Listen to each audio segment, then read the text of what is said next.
We've been a leader in banking for more than 100 years. You'll find us here, at home, on your phone, and everywhere you go. Renaissance Bank. Understanding you. Member FDIC. Equal housing lender.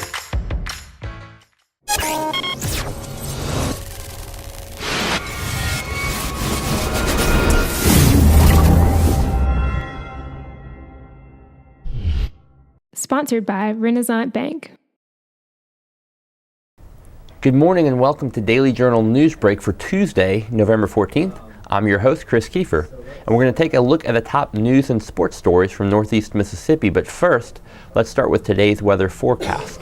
Today we're looking at sunny skies with a high of 63 and a low of 42, a 10% chance of rain. Your 3-day outlook calls for cloudy skies on Wednesday, high of 64 and a low of 51, 20% chance of rain. Partly cloudy on Thursday with a high of 65 and a low of 50, 20% chance of rain. And Friday, once again, partly cloudy with a high of 72 and a low of 57, 20% chance of rain. Let's take a look now at today's top headlines. The Salvation Army is asking for the community's help this season to make sure around 300 children and their families have a Merry Christmas. Officials set up this year's angel tree in the food court at the mall at Barnes Crossing on Monday afternoon. People help by taking one of the angels off the tree. The paper ornament lists the age and gender of a needy child, along with clothing sizes and suggested gifts. After people shop for the child, they return the gifts and the angel card to the booth at the mall. The items are then distributed to the children for Christmas. Those wanting to help can purchase single items by taking a needed item card off the tree. They can also take a Build-A-Box ornament, which specifies grocery items to be purchased for a food box. Those food boxes are also delivered to families in need. The second Saturday in December is the final day to pick up angels and the last day to drop off presents. For more information, call the Salvation Army at 662-842-9222. Property taxes are a key source of revenue of Mississippi's local governments. That was the message delivered by the keynote speaker during Monday's meeting of the Capitol Press Corps and the Mississippi State University Stennis Institute of Government. Joe Young, who served 28 years as Pike County tax assessor, provided a primer on the state's complex property tax laws.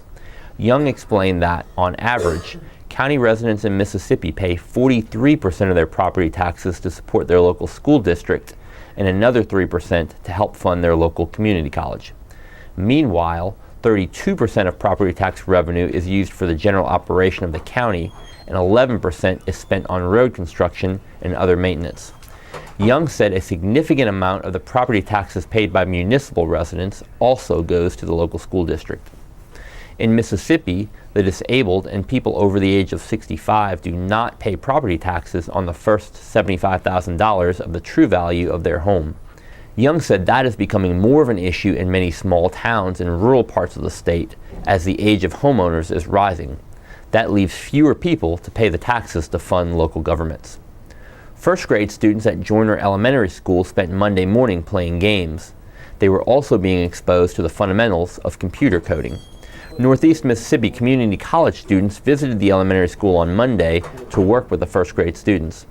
Students were able to use basic coding on iPads to program a robotic dog. They also had programmable balls, which they used to play games and complete obstacle courses. At another station, Joyner students worked with Northeast students on computers to build code and drag and drop blocks.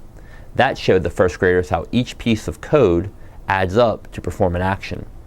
They also saw a drone program to fly, flip, and land using code. Northeast Information Technology Systems instructor Natasha Lewis said it is important to expose students to computer science as early as elementary school. That way, when they get to classes like hers in college, they'll already have foundational knowledge about how computers work. And in sports, Starkville Academy faces a familiar foe in its quest for another MAIS state championship. The Volunteers play defending champ Indianola Academy for the MAIS Class 3A state title on Saturday. Kickoff is set for 2:30 p.m. at Jackson Academy. Starkville Academy is seeking its 6th state title and its first since 2005. Coach Chase Nicholson said unselfishness has been a big part of his team's identity this year. 2 quarterbacks share snaps, while running backs and others have been willing to share time.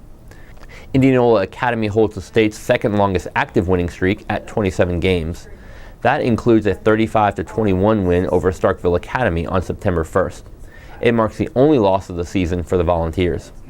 Starkville Academy has outscored opponents 102-0 in the postseason. That does it for Newsbreak on this Tuesday. Don't forget that this show is just one of the many online offerings courtesy of the Daily Journal that gets you news off the page and on the go. Check out the Capitol View webcast each Monday with Daily Journal Capitol Bureau Chief Bobby Harrison providing analysis on the latest in state politics. This week, Bobby talked about the approaching opening of 2 new state museums and a new rule that would require some Medicaid recipients to find jobs or participate in workforce training. Watch it at djournal.com or on our Facebook page.